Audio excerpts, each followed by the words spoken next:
ইরানের সামনে থমকে গেলেন ট্রাম্প। যুদ্ধ পরিকল্পনায় হঠাৎ ধস। যুদ্ধের আগুন জ্বালিয়ে শেষমেশ পিছু হটলেন ট্রাম্প। ইরানের আতঙ্কে পালানোর প্রস্তুতি নিচ্ছে আমেরিকা। মধ্যপ্রাচ্য থেকে বের হয়ে যান নিজ নাগরিকদের আমেরিকার হুঁশিয়ারি। এদিকে ইরানকে হারাতে গিয়ে নিজেই দুর্বল, আমেরিকার ভয়ঙ্কর পরাজয়। বিশ্বে আমেরিকার দাপট গুড়িয়ে দিল ইরান।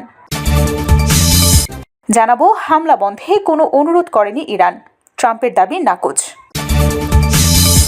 এবং সর্বশেষ জানাবো হামাসের 2 কমান্ডারকে হত্যার দাবি ইসরায়েলের। দর্শক, শুনছিলেন সংবাদ শিরোনাম, এবার জানিয়ে দেব বিস্তারিত সংবাদ। তবে তার আগে অনুরোধ থাকবে ভিডিওটি একটি লাইক দিন এবং কমেন্ট করে জানিয়ে দিন আপনি কোথা থেকে বা কোন জেলা থেকে আমাদের সংবাদ শুনছেন এবং দেখছেন। ইরানের সামনে থমকে গেলেন ট্রাম্প। যুদ্ধ পরিকল্পনায় হঠাৎ ধস। যুদ্ধের আগুন জ্বালিয়ে শেষমেশ পিছু হটলেন ট্রাম্প। মাত্র কয়েক ঘন্টা আগেও ট্রাম্পের হুঁশিয়ারি ছিল ইরানের উপর নেমে আসবে ইতিহাসের অন্যতম বড় হামলা। আমেরিকার যুদ্ধ বিমান প্রস্তুত, ক্ষেপণাস্ত্র প্রস্তুত, ইসরায়েলও ছিল একই পরিকল্পনায়। মধ্যপ্রাচ্য জুড়ে সতর্কতা জারি মার্কিন দূতাবাসগুলো নিজ দেশের নাগরিকদের অঞ্চল ছাড়ার পরামর্শ পর্যন্ত দিয়ে ফেলেছিল। কিন্তু তারপরই ঘটল নাটকীয় গোল। যে ট্রাম্প বলেছিলেন ইরানকে কঠিনভাবে আঘাত করা হবে, সেই ট্রাম্পই হঠাৎ ঘোষণা দিলেন হামলা বাতিল। প্রশ্ন উঠছে, এটা কি শান্তির জন্য নেওয়ার সিদ্ধান্ত, নাকি ইরানের পাল্টা জবাবের আশঙ্কায় শেষ মুহূর্তে বদলে গেল পুরো যুদ্ধ পরিকল্পনা? যুদ্ধ শুরু করার পর এই প্রথম এমন পরিস্থিতি তৈরি হলো যেখানে যুক্তরাষ্ট্র নিজেই প্রস্তুত থাকা সামরিক অভিযান থামিয়ে দিল। নিজের সামাজিক যোগাযোগ মাধ্যমে ডোনাল্ড ট্রাম্প লিখেছেন, যুক্তরাষ্ট্র বড় ধরনের হামলার জন্য পুরোপুরি প্রস্তুত ছিল, কিন্তু মধ্যপ্রাচ্যের কয়েকটি দেশের অনুরোধে সে অভিযান আপাতত স্থগিত করা হয়েছে। ট্রাম্পের দাবি একটি সম্ভাব্য সমঝোতার কাঠামো তৈরি হয়েছে, আর সে কারণেই তিনি হামলা বাতিলের সিদ্ধান্ত নিয়েছেন। তার ভাষায়, এই সমঝোতা হলো হরমুজ প্রণালী পুরোপুরি খুলে যাবে এবং ইরানের পারমাণবিক হুমকিরও অবসান ঘটবে। তবে তিনি এটাও স্পষ্ট করে দিয়েছেন, আলোচনা দ্রুত সফল না হলে পরিস্থিতি আবারও বদলে যেতে পারে। এই ঘোষণার আগে কিন্তু পরিস্থিতি ছিল সম্পূর্ণ ভিন্ন। মার্কিন সংবাদ মাধ্যমগুলো জানিয়েছিল, যুক্তরাষ্ট্র এবং ইসরায়েল ইরানের জ্বালানি অবকাঠামোতে বড় ধরনের হামলার প্রস্তুতি নিচ্ছে। খোদ ট্রাম্পও সাংবাদিকদের বলেছিলেন ইরানকে এমনভাবে আঘাত করা হবে যাতে তারা আর যুদ্ধ চালিয়ে যেতে না পারে। এমনকি মার্কিন পররাষ্ট্র দপ্তরও মধ্যপ্রাচ্যে অন্তত 10টি দেশে অবস্থানরত নাগরিকদের সতর্কতা জারি করে অঞ্চল ছেড়ে যাওয়ার প্রস্তুতি নিতে বলেছিল। সবকিছু ইঙ্গিত দিচ্ছিল আরেকটি বড় সংঘর্ষ শুরু হতে যাচ্ছে, কিন্তু এই মুহূর্তে শুরু হয় কূটনৈতিক তৎপরতা। একাধিক আন্তর্জাতিক প্রতিবেদনে বলা হয়েছে, সৌদি যুবরাজ মোহাম্মদ বিন সালমান ট্রাম্পের সঙ্গে সরাসরি কথা বলেন। তার আশঙ্কা ছিল, যুক্তরাষ্ট্র যদি ইরানের জ্বালানি স্থাপনায় বড় হামলা চালায় তাহলে পাল্টা হামলার শিকার হতে পারে সৌদি আরব সহ পুরো উপসাগরীয় অঞ্চল। এই ফোনালাপের পরেই ট্রাম্পের অবস্থানে নাটকীয় পরিবর্তন দেখা যায়। অন্যদিকে ইরানও হামলার আগে কঠোর বার্তা দিয়েছিল। ইরানের পররাষ্ট্রমন্ত্রী আব্বাস আরাকচি সতর্ক করে বলেন, যুক্তরাষ্ট্র বা ইসরায়েল নতুন হামলা চালালে তার জবাব হবে ভয়াবহ। অর্থাৎ যুদ্ধ আরও বিস্তৃত হওয়ার আশঙ্কা তখন বাস্তব হয়ে ওঠে। একদিকে যুদ্ধের হুমকি, অন্যদিকে হঠাৎ হামলা বাতিল। মাত্র একদিনের ব্যবধানে ট্রাম্পের অবস্থানের এই নাটকীয় পরিবর্তন নতুন করে প্রশ্ন তুলেছে। এটা কি কূটনৈতিক জয়, নাকি ইরানের সম্ভাব্য পাল্টা আঘাতের হিসাব কষেই শেষ মুহূর্তে পিছিয়ে গেল ওয়াশিংটন? ইরানের আতঙ্কে পালানোর প্রস্তুতি নিচ্ছে আমেরিকা। মধ্যপ্রাচ্য থেকে বের হয়ে যান নিজ নাগরিকদের আমেরিকার হুঁশিয়ারি। হঠাৎ এমন আতঙ্ক কেন? ইরানের পরবর্তী পদক্ষেপ কি এতটাই ভয় ধরিয়ে দিয়েছে যে এবার নিজেদের নাগরিকের আগেভাগেই সতর্ক করছে ওয়াশিংটন? আর তাহলে কি মধ্যপ্রাচ্যে সত্যি আরও বড় সংঘাতের কাউন্টডাউন শুরু হয়ে গেছে? যুক্তরাষ্ট্রের পররাষ্ট্র দপ্তর মধ্যপ্রাচ্যে অবস্থানরত সব মার্কিন নাগরিককে সর্বোচ্চ সতর্ক থাকতে বলেছে। সরকারি নিরাপত্তা বার্তায় বলা হয়েছে, যে কোনো সময় পরিস্থিতি অপ্রত্যাশিতভাবে আরও খারাপ হতে পারে। শুধু তাই নয়, মধ্যপ্রাচ্যের বাইরে থাকা মার্কিন নাগরিকদেরকেও এই অঞ্চলে ভ্রমণ করার সিদ্ধান্ত নতুন করে ভাবতে বলা হয়েছে। একই সতর্কবার্তা প্রকাশ করেছে ইরাক, জর্ডান, বাহরাইন, কুয়েত, কাতার, সৌদি আরব, সংযুক্ত আরব আমিরাত, ওমান, লেবানন এবং ইসরায়েলে থাকা মার্কিন দূতাবাসগুলো। এই সতর্কবার্তার পেছনে রয়েছে নতুন করে যুদ্ধ জড়িয়ে পড়ার আশঙ্কা। বিভিন্ন মার্কিন গণমাধ্যমের প্রতিবেদনে বলা হয়েছে, প্রেসিডেন্ট ডোনাল্ড ট্রাম্প খুব শিগগিরই ইরানের বিরুদ্ধে নতুন এবং আরও বড় ধরনের সামরিক হামলার অনুমোদন দিতে পারেন। খবরে আরও বলা হয়েছে, যুক্তরাষ্ট্র ইসরায়েল ইরানের জ্বালানি অবকাঠামোকে লক্ষ্য করে বড় আকারের হামলার পরিকল্পনা নিয়ে আলোচনা করছে। যদিও হোয়াইট হাউস আনুষ্ঠানিকভাবে এমন পরিকল্পনার বিস্তারিত নিশ্চিত করেনি।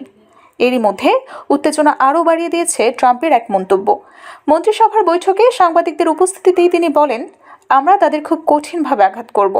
একসময় তারা বলবে আমরা আর সহ্য করতে পারছি না। অন্যদিকে ইরানের প্রতিক্রিয়াও ছিল কঠোর। তেহরান জানিয়ে দিয়েছে যুক্তরাষ্ট্রকে সামরিক সহায়তা বা সুরক্ষা দেবে এমন যে কোনো আঞ্চলিক দেশও যুদ্ধের আগুন থেকে রেহাই পাবে না।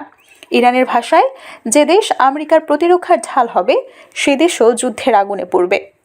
এমন হুমকির মধ্যেই গত কয়েকদিনে আবারও একের পর এক হামলা পাল্টা হামলা হয়েছে। যুক্তরাষ্ট্র জানিয়েছে তারা ইরানের বিভিন্ন সামরিক লক্ষ্যবস্তুতে বড় আকারে বিমান হামলা চালিয়েছে। অন্যদিকে ইরানও ক্ষেপণাস্ত্র এবং ড্রোন হামলা চালিয়েছে মধ্যপ্রাচ্যে থাকা মার্কিন স্বার্থ এবং সামরিক স্থাপনাগুলোর দিকে। একটি সতর্কবার্তা, কিন্তু তার আড়ালে লুকিয়ে আছে আরও বড় এক আশঙ্কা। যখন কোনো দেশ যুদ্ধ শুরুর আগেই নিজের নাগরিকদের বেরিয়ে যাওয়ার প্রস্তুতি নিতে বলে, তখন বোঝা যায় সামনে কী হতে পারে তা নিয়ে তারাও আসলে পুরোপুরি নিশ্চিত না। ইরানকে হারাতে গিয়ে নিজেই দুর্বল, আমেরিকার ভয়ঙ্কর পরাজয়। বিশ্বে আমেরিকার দাপট গুঁড়িয়ে দিল ইরান। একটি যুদ্ধের উদ্দেশ্য ছিল ইরানকে দুর্বল করা, কিন্তু 6 মাস পর হিসাব মিলিয়ে দেখা যাচ্ছে বাস্তবতাটা উল্টে গেছে। আসলে দুর্বল কে হচ্ছে? যে আমেরিকা কয়েক সপ্তাহের অভিযানে সবকিছু পাল্টে দেওয়ার কথা বলেছিল, সে আমেরিকা এখন যুদ্ধের লক্ষ্য বদলাচ্ছে। মৃত্যুদের উদ্বেগ বাড়ছে, অস্ত্রের মজুদ কমছে, আর বিশ্বের সবচেয়ে গুরুত্বপূর্ণ জলপথগুলোর একটিতে এখনও নিজেদের নিয়ন্ত্রণ প্রতিষ্ঠা করতে পারেনি। সবচেয়ে বড় প্রশ্ন এখন একটাই, ইরানকে চাপে ফেলতে গিয়ে আমেরিকা কি কৌশলগতভাবে হেরে গেল? যুদ্ধ শুরুর সময় ট্রাম্প প্রশাসনের কয়েকটি স্পষ্ট লক্ষ্য ছিল: ইরানের সামরিক সক্ষমতা ভেঙে দেওয়া, পারমাণবিক কর্মসূচি থামানো, ক্ষেপণাস্ত্র শক্তিকে অকার্যকর করা এবং হরমুজ প্রণালীর উপর ইরানের প্রভাব শেষ করা। কিন্তু 6 মাস পর আন্তর্জাতিক বিশ্লেষকদের বড় একটি অংশ বলছে এই লক্ষ্যগুলোর কোনোটি পুরোপুরি অর্জিত হয়নি। তা নিউ ইয়র্ক টাইমসের এক বিশ্লেষণে বলা হয়েছে, যুক্তরাষ্ট্র সামরিক শক্তিতে এগিয়ে থাকলেও সেই শক্তিকে রাজনৈতিক বা কৌশলগত সাফল্যে রূপ দিতে পারেনি। বরং যুদ্ধ যত দীর্ঘ হচ্ছে, পরিস্থিতি ততটাই জটিল হয়ে উঠছে। সবচেয়ে বড় ধাক্কা এসেছে হরমুজ প্রণালীকে ঘিরে। বিশ্বের উল্লেখযোগ্য পরিমাণ তেল এই পথ দিয়েই পরিবহন হয়, কিন্তু যুদ্ধ শুরুর পর থেকে এই রুটে চলাচল মারাত্মকভাবে ব্যাহত হয়েছে। জাহাজ চলাচল কমেছে, বিমা খরচ বেড়েছে, আর আন্তর্জাতিক বাজারে জ্বালানির দামে অস্থিরতা তৈরি হয়েছে। অর্থাৎ যে পথকে নিরাপদ রাখার কথা ছিল, সেটা এখন পুরো সংঘাতের কেন্দ্রবিন্দু।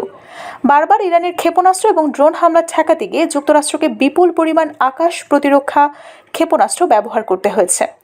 বিশ্লেষকদের মতে, যুদ্ধ শুরুর আগে যুক্তরাষ্ট্রের যে পরিমাণ প্যাট্রিয়ট এবং থার্ড প্রতিরক্ষা ক্ষেপণাস্ত্র ছিল, তার বড় একটি অংশ ইতোমধ্যেই ব্যবহৃত হয়েছে। মার্কিন প্রেসিডেন্ট ডোনাল্ড ট্রাম্প নিজেও স্বীকার করেছেন উন্নত ধরনের কিছু অস্ত্রের ক্ষেত্রে আরও উৎপাদন প্রয়োজন। অন্যদিকে নতুন উৎপাদন বাড়াতে ইতোমধ্যেই কয়েক বছরের দীর্ঘমেয়াদী চুক্তিও করেছে পেন্টাগন। কিন্তু প্রতিরক্ষা বিশেষজ্ঞরা বলছেন এই ঘাটতি রাতারাতি পূরণ করা সম্ভব না। কারণ যদি একই সময়ে আরেকটি বড় সংঘাত শুরু হয়, যেমন ইন্দো প্যাসিফিক অঞ্চলে, তাহলে যুক্তরাষ্ট্রের উপর চাপ আরও বাড়তে পারে। আর এ কারণেই ইউরোপের অনেক মিত্র দেশও উদ্বেগ প্রকাশ করছে। তাদের আশঙ্কা, এই যুদ্ধ আমেরিকার সামরিক সক্ষমতার সীমাবদ্ধতাকে প্রতিদ্বন্দ্বী দেশগুলোর সামনে আরও স্পষ্ট করে দিয়েছে। যুদ্ধের ময়দানে শুধু কতটি ক্ষেপণাস্ত্র ছোড়া হলো সেটাই শেষ কথা না। আসল প্রশ্ন হলো, যুদ্ধ শেষে কে নিজের লক্ষ্য অর্জন করলো আর কে নিজের শক্তি ক্ষয় করলো। হামলা বন্ধে কোনো অনুরোধ করেনি ইরান, ট্রাম্পের দাবি নাকচ। যুদ্ধবন্ধে সমঝোতার অংশ হিসেবে ইরান লড়াই থেকে সরে আসতে চেয়েছিল এবং হামলা বন্ধ করতে অনুরোধ করেছিল। যুক্তরাষ্ট্রের প্রেসিডেন্ট ডোনাল্ড ট্রাম্পের এমন দাবি প্রত্যাখ্যান করেছেন ইরানের সামরিক কর্মকর্তারা। খবর টাইমস অফ ইসরায়েলের। এই সূত্রগুলো দাবি করেছে ইরানের সশস্ত্র বাহিনী সর্বোচ্চ প্রস্তুত অবস্থায় রয়েছে। তারা একদিকে সতর্ক করে বলছে, যদি আবারও যুদ্ধ শুরু হয় তবে তা হবে চূড়ান্ত এবং এতে প্রকৃত শক্তিধরকে সেটা স্পষ্ট হয়ে যাবে। এর আগে ট্রাম্প ঘোষণা দেন তিনি ইরানের বিরুদ্ধে নতুন হামলা আপাতত স্থগিত রাখার নির্দেশ দিয়েছেন। তার দাবি, মধ্যপ্রাচ্যের কয়েকটি দেশের মধ্যস্থতায় 5 মাস ধরে চলা যুদ্ধের অবসান ঘটাতে একটি সমঝোতার মৌলিক কাঠামো তৈরি হয়েছে। পাশাপাশি যুদ্ধবন্ধে সমঝোতার অংশ হিসেবে ইরান লড়াই থেকে সরে আসতে চেয়েছিল এবং হামলা বন্ধ করতে অনুরোধ করেছিল। সামাজিক যোগাযোগ মাধ্যমে দেওয়া একটা পোস্টে ট্রাম্প বলেন, প্রস্তাবিত চুক্তির আওতায় হরমুজ প্রণালী সম্পূর্ণ এবং নিঃশর্তভাবে খুলে দেওয়া হবে এবং ইরানের পারমাণবিক হুমকিরও অবসান ঘটবে। ট্রাম্পের এই ঘোষণার আগে সৌদি যুবরাজ মোহাম্মদ বিন সালমান তার সঙ্গে টেলিফোনে কথা বলেন। বিষয়টি সম্পর্কে অবগত একটি সূত্রের দাবি, ওই আলোচনায় যুক্তরাষ্ট্র ইরানের বিরুদ্ধে সামরিক অভিযান আরও বাড়াতে পারে এমন আশঙ্কার কথা ট্রাম্পকে জানান সৌদি যুবরাজ। দর্শক, এই ছিল আমাদের হাতে পাওয়া সর্বশেষ সংবাদ। পরবর্তী সংবাদ দেখার আমন্ত্রণ জানিয়ে আজকের মতো এখানেই বিদায় নিচ্ছি। সবাই ভালো থাকবেন, সুস্থ থাকবেন। আল্লাহ হাফেজ।